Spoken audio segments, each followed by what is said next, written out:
Salut les amis. Fonseca assure que Yoro a accepté de rester au LOSC cet hiver.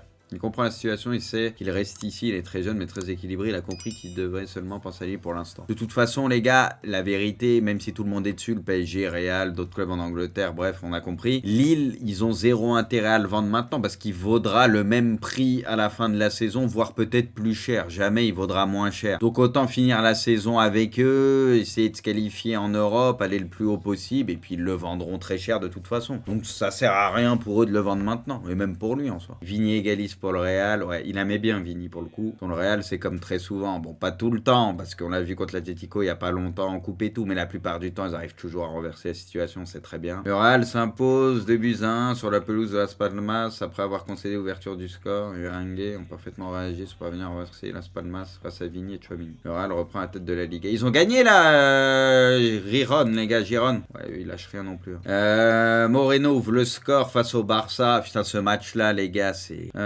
but de Moreno, bon, cette fois-ci c'est bon, il aimait bien, hein. Vrai but de buteur ça, il aimait bien. Villarreal fait le break, franchement il y a eu des buts, il y a eu des trucs, c'est un sketch, tu vois la défense du... Mais les buts les gars, mais quand on parle de buts FIFA ou quoi, mais enfin tu vois les joueurs ils sont super complets, ça tape tout le monde, les buts c'est une catastrophe. Angola se qualifie en quart de finale, victoire nette. Ok, ouais par contre ouais ça croise, bah du coup avec le Nigeria, ça va être compliqué, mais bon c'est déjà beau. La remontada du Barça, oui Bailly, c'est... Là, tu te dis, bon, ils vont peut-être s'en sortir à l'arrache, mais s'en sortir. But de Guedes, il la met bien, Guedes. Hein. Elle est rasante et tout, il la met très bien. Mais bon, encore une fois, la défense du Barça, tu peux te faire ouvrir trop facilement et trop rapidement. Ouais, Coman, ça, c'est terrible. Ces derniers temps, il était moins emmerdé. Hein. Après, il a pas de chance qu'il y a le truc ou près du poteau avec l'autre joueur, ou même lui, il le touche la jambe et tout. Ça fait un truc bizarre. C'est vrai que Coman qui se blesse, c'est pas des trucs qu'on aime trop voir, mais bon. Le but de Villarreal à la 99e, ça va offrir la victoire, 4-3. Et 2-5, Villarreal crucifie le Barça. Villarreal s'impose sur la pelouse du Barça, victoire arrachée, ouais, but à la fin. Les hommes de Xavi sont ce soir à 8 longueurs de Gérone et à 10 de la première place détenue par le Real. L'Atlético pourrait aussi revenir au même nombre de points du FC Barça en cas de victoire demain à Valence. Franchement, c'est... Les gars, le Barça, c'est, on le dit, bon, la saison pour moi, elle est finie déjà. Assurer au moins les 4 premières places, hein, parce que voilà, quand même, le minimum. Mais franchement,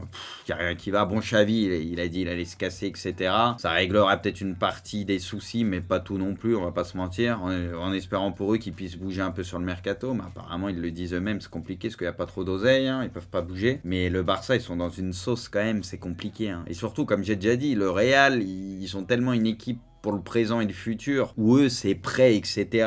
Tu vois, ils vont rouler sur tout le monde. T'as l'Atlético, s'ils se renforcent un peu derrière, etc. Eux, ça va être très compétitif, mais le Barça, c'est catastrophique. Mais après, leur saison, elle est cata, quoi. De toute façon, on fait que le dire. Du coup, on n'est pas plus surpris que ça, quoi. But de Ben Yedder, putain, ce match, il s'est passé des choses, hein. Le but de Ben Yedder, c'est Golovin qui... Le but, il est magnifique, mais sur ça, Ben Yedder, il est trop fort en finition. Mais la passe de Golovin est belle, et comment il apprend trop bien, Ben Yedder, sur ça, quand il est dans ces positions-là et tout, il est vraiment très fort. Parce qu'il y a beaucoup d'attaquants, tu vois, qui se seraient troués et tout. C'est pas facile en vrai. Carton... Les gars, Maripane, vous mettez rouge ou pas? Franchement, moi je trouve, les gars, c'est sévère. Hein. Parce qu'il est un peu sur le côté en plus. Alors t'as le truc, dernier défenseur ou pas, machin, qui peut peut-être influer un peu. Mais tu sais, il y a d'autres joueurs à gauche, même le contact, tu vois, il n'y a pas un truc de ouf. Il y a un contact, on sait très bien, mais t'as très souvent ça au foot. Moi, franchement, les gars, je trouve un peu dur, perso. But de Lookman, ouais, mais il va mettre le doublé. Bon, après, le Nigeria, les gars. Osimhen, le chantier qu'il fait, bah, c'est sur le premier but. Il y a eu trop d'erreurs. Le Cameroun, ils ont fait des conneries derrière et tout. Tu le payes cash aussi. Mais Osimhen, c'est là où tu le vois, les joueurs plus. Le poison que ça peut être, parce que le mec, il est au-dessus du lot. Mais le poids qu'il a sur une défense et tout. Et le Cameroun, vu que c'est limité, moi perso, je voyais le Nigeria, parce que pour moi, le Cameroun, je trouve vraiment pas ouf. Mais tu vois un mec comme ça, comment il pèse. C'est un truc de fou, quoi. But d'Aubameyang. Ouais, au final, il a plus qu'à la pousser. Et encore, ça le surprend un peu. Il a fait se louper. But d'Akliouche, Ben Yedder, pareil. Il fixe un peu, il le décale au bon moment. Et lui, il l'enroule parfaitement, rien à dire. Marseille, les gars aussi, bon, il leur manque des joueurs et tout, mais honnêtement, à 11 contre 10 comme ça, c'est pas normal. Et même Monaco, tu sens, tu sais, ça peut marquer. Je sais pas si vous voyez ce que je veux dire, c'est pas normal. T'es chez toi, 11 contre 10 quasi tout le match. Xavi annonce qu'il quittera le Barça en fin de saison. Ouais, ça, de toute façon, c'était sûr. C'est quelque chose s'est cassé depuis un moment et ça sert à rien de forcer Xavi, ça prend pas de toute façon au Barça, il y a pas d'amélioration, c'est toujours décevant. Donc. La frappe de Balerdi, par contre, elle est extraordinaire. Hein. Oh, la frappe, elle est tellement pure, elle est magnifique. T'as Vitinha, les gars, l'occasion c'est terrible. Hein. Ça peut te plomber complet. Hein. C'est déjà quand t'es pas en full confiance et que t'as un truc comme ça, c'est quand t'es attaquant, mon vieux, ça te reste dans la tête. Hein. Que là, tu marques, ça te donne taquet de confiance, t'as un peu le sauveur, tu marques à la fin, tu sais, ça te met bien, tu vois ce que je veux dire. Et là, c'est l'effet inverse, quoi. En vrai, du coup, ils jouent l'Angola, les gars, on est d'accord. Ah bah oui, c'est écrit. En vrai, les gars, le Nigeria, tu sais, le début, c'était pas forcément incroyable, mais on sait qu'ils ont des joueurs quand même de qualité, etc. Ils ont un tableau où ils vont être favoris contre l'Angola, donc possiblement aller en demi, et après, t'es pas très loin. Hein. Nigeria, les gars, tu sais, on les mettait pas, on les mettait en dessous, les 2-3 plus gros, etc. peut-être, mais bon, eux, ils ont quand même un parcours, un truc où ça peut aller au bout. Hein. En tout cas, là, ils ont fait le taf. Après, rien n'est facile, hein. Ça se trouve, l'Angola va faire un gros match, etc. C'est pas impossible, mais bon. Nigeria, t'as quand même l'impression que ça monte un peu en puissance, là, c'est sérieux et tout, donc ils ont des joueurs, comme je dis, qui peuvent peser sur un match, donc les entraîneurs qui pourraient remplacer Xavi au Barça, Mota, Rafa Marquez, Van Bronckhorst, Mitchell, Vassil, ok. En vrai, vous voulez qui, les gars, les supporters barcelonais? Thiago Motta, vous voulez quoi? En vrai, il faut un entraîneur où il y a du jeu ou quelque chose, quoi. Moi, en vrai, un Thiago Motta, je pense que ça pourrait avoir un peu de flow. Hein. Après, le Barça, c'est particulier, il faudra voir s'ils peuvent dépenser un peu ou pas aussi. Raphaël Leao est ciblé par le PSG. Le club parisien s'est positionné pour un transfert cet été et le joueur est ouvert à l'idée d'écouter le projet du PSG. Newcastle aussi sur le dossier. Alors moi, les gars, vous me connaissez. Pour moi, Leao, c'est un joueur inconstant. Bon, vous le savez que j'aime bien l'AC Milan. J'aime bien le joueur en soi parce que il fait partie des rares joueurs à pouvoir décider de l'avenir d'un match à lui tout seul, on va pas se mentir. Mais il est trop inconstant et parfois nonchalant. Des fois, il est là sans être là sur le terrain. Il fait pas les efforts défensifs. Mais s'il était tout le temps performant et régulier, ça encore tranquille, mais c'est pas toujours le cas. Du coup, des fois, il est frustrant, un peu énervant. Donc